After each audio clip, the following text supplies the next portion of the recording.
Assalamualaikum warahmatullahi wabarakatuh. Waalaikumsalam warahmatullahi wabarakatuh. Buya, Afwan, saya bertanya, mungkin di luar tema. Di lingkungan masyarakat saya ada ritual mengajani orang yang baru meninggal. Apakah hal ini memang ada tuntunan dari Rasulullah SAW? Ngajati. Mengajani. Ngajati. Azan. Memberikan azan. Mengajani orang yang baru meninggal. Apakah itu memang ada tuntunan dari Rasulullah Muhammad SAW? Syukran ya. Saya pengen tahu istilah ngajati. Nah, kalau istilah ngajati mungkin di Jawa Timur selamatan, mungkin tidak tahu, mungkin selamatan ada orang meninggal, selamatan nyelameti mbah saya ben selamat, ngajati hajat saya mbah saya biar selamat lah. Sekarang harus definisi ngajati itu apa? Memang Nabi tidak pernah ngomong kalau bapak meninggal hajatilah olehmu, nggak ada. Memberi azan, Bu ya?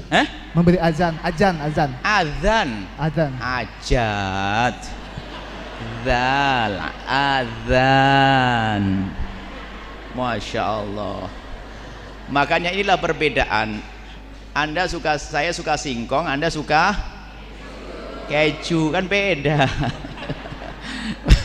Azan. Mengadani orang meninggal dunia. Jawabnya adalah kita tidak usah bicara ulama di luar madhab kita Imam Syafi'i. Di dalam madhab Imam Syafi'i terjadi dua pendapat. Ibnu Hajar Al-Haytami, imam fikih kita yang sangat masyhur, kitabnya dipakai di negeri ini, Imam Ibnu Hajar Al-Haytami mengatakan bahwa tidak ada azan waktu mengkubur mayat. Tidak ada azan. Ulama yang lainnya mengatakan ada azan. Yang mengatakan ada azan karena dikiaskan dengan waktu melahirkan.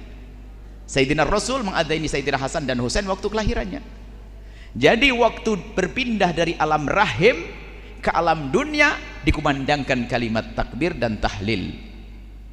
Maka di saat berpindah dari alam dunia menuju alam barzah diadzani. Jadi ini khilaf di antara ulama. Ini bukan urusannya orang madhab lain, bukan berarti yang mengingkari adzan langsung musuh kita, bukan. Sebab di dalam madhab kita Ibnu Hajar Al-Haytami itu gurunya yang punya Fathul Mu'in, yang pernah mendengar kitab Fathul Mu'in, mengatakan adzan tidak ada. Jadi ini sederhana, kalau Anda masuk kampung biasa diadzani, ada pendapat ulama yang diikuti, yang tidak adzan ya enggak apa-apa.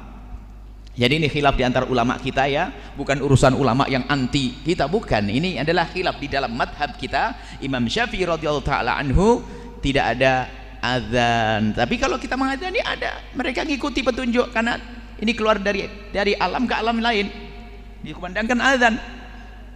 Jadi perbedaan apa ulama. Jadi Anda sebagai ustadz yang bijak, jika di sebuah kampung Anda adzan ya nggak apa-apa, ada ulama ini gitu. Kalau nggak ada adzan jangan langsung bilang wah ini sesat, nggak boleh begitu, karena ini adalah perbedaan ulama. Adzan satu, adakah dalil mengazani orang yang meninggal saat dikuburkan? Saya belum dapat ya, belum dapat. Mungkin karena keterbatasan pengetahuan saya tidak mengetahui dalil-dalilnya, dan biasanya saya kalau belum dapat saya tidak mengamalkan karena saya belum tahu. Di teman-teman yang tahu tolong tunjukkan kepada saya supaya nanti saya bisa teliti. Kalau benar insya Allah saya sampaikan dan mungkin saya amalkan. Kalau kemudian tidak ada dalilnya, maka saran saya lebih baik meninggalkannya daripada mengerjakan sesuatu yang tidak ada tuntunannya. Itu saran saya. Kalau dalil untuk mengazani saat dilahirkan itu masih ada, walaupun ulama beda pendapat, tapi ada dalilnya. Ya ada dalilnya. Sampai beberapa imam termasuk misalnya kita tunjukkan ada Imam An-Nawawi, termasuk Ibnu Qayyim Al-Jauziyah, beliau termasuk yang menguatkan pendapat itu. Jadi Nabi SAW pernah mengadani Al-Hasan dan Al-Husain saat dilahirkan. Dan itu masih normal, masih logis. Apa di antara logisnya? Karena fungsi adzan itu bisa mengusir setan. Sedangkan sunnah Nabi ketika bayi itu dilahirkan, maka didoakan, di antara doanya menjauhkan dia dari setan. Allahumma inni a'udzubika bikalimatika tammah min kulli syaitanin wa hammah. Kan? Min kulli syaitanin wa hammah wa lammatin wa hammah. Ya Allah, saya berlindung kepadamu ya Allah dari keburukan yang menimpa anak saya ini, dan dari godaan setan, dan dari segala keburukan-keburukan, dari hal yang buruk yang menimpanya dalam kehidupan. Dijauhkan dari setan, sedangkan fungsi adzan itu mengusir setan. Coba lihat di Abu Dawud nomor hadis 666. Idza udzina, kalau adzan dikumandangkan, fafarra syaitanu wa alaihi dhurat, maka setan itu lari sambil terbirit-birit. Jadi kalau adzan berkumandang, setan lari. Makanya antum punya teman non muslim jalan, adzan berkumandang, itu non muslim bisa mengingatkan. Pak, Apa nggak sholat dulu? Sudah adzan. Karena setannya nggak ada. Faidah tuwiba, kalau adzan selesai dikumandangkan, ada setan balik lagi menggoda orang lain. Makanya orang Islam bisa jawab, tenang, baru adzan, belum qomat. Setan balik lagi. Sama qomat juga begitu. Sampai Anda akan sholat, saat akan sholat biasa, tapi begitu takbir kata Nabi, udhkur kada, udhkur kada. Setan itu akan berkata, ingat ini ya, ingat itu ya. Nggak percaya, silahkan nanti saat zuhur. Begitu Anda takbir, di benak Anda akan muncul banyak hal yang akan diingat. Ingat ini, ingat ini. Sampai ada juga ingatan, ingat kata Ustadz Adi, setan itu menggoda, padahal setan. Begitu goda. Hatta la yash'ural musalli kam raka'atan yusalli. Sampai ada orang salat tidak sadar berapa rakaat sedang menunaikan salatnya. Itu kata Nabi. Makanya ketika Maryam dilahirkan, bapak ibunya berdoa. Quran surah ketiga ayat 36. Wa inni sammaituha Maryama wa inni u'idzuha bika wa dzurriyyataha minasyaitonir rajim. Jadi kalau dalam saat keadaan dia masih hidup, baru dilahirkan, itu kesunahannya ada. Walaupun ulama beda pendapat, tapi nggak ada masalah. Anda mau ngamalkan silakan, tidak juga nggak ada masalah. Karena fungsi adzan itu satu mengusir setan, kedua memanggil orang sholat.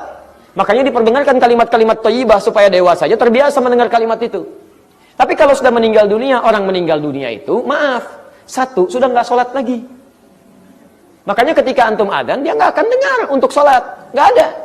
Yang kedua, setan nggak goda orang meninggal. Nggak ada kerjaan setan godain orang meninggal. Masya Allah, sudah meninggal masih digoda juga. Setan itu punya masalah itu, ya. Stres setannya itu. Jelas ya? Jadi kalau saya pribadi, saya tidak mengamalkan itu. Tidak mengamalkan. Dan bagi yang mengamalkan, coba saya sampaikan dalilnya, nanti saya coba lihat. Ya, kita harus objektif menilai. Kalau memang ada dalil, kita perhatikan, kita lihat. Kalau kekuatannya sahih, bahkan sahih sekali, ya kita bisa amalkan. Kalau misalnya di bawah itu, misalnya lemah, bahkan maudhu, bahkan palsu, ya kita tidak usah amalkan. Ya, jadi tidak usah repot-repot. Jangan takut kehilangan fadilah. Jangan takut kehilangan fadilah. Fadilah itu justru ada ketika kita berpegang pada tuntunan yang benar, dalil yang kuat, dan kita yakin dalam mengamalkannya. Paham?